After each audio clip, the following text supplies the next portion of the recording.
Pemirsa, saat ini tanaman bunga kembang kertas atau bougainville kembali menjadi primadona di kalangan masyarakat. Keunggulan tanaman bunga ini adalah banyaknya jenis warna bunga dan bunganya yang sangat rimbun.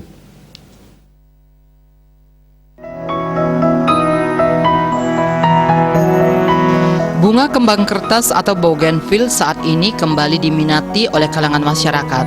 Bunga kembang kertas ini memiliki beragam daya tarik, seperti warnanya yang indah dan beragam, mudah dikembangkan dan jumlah bunganya yang banyak. Bunga kembang kertas ini cocok dijadikan hiasan di halaman rumah Anda, baik ditanam langsung atau diletakkan di dalam pot. Perawatannya pun sederhana, seperti rutin menyiram dan memberikan pupuk.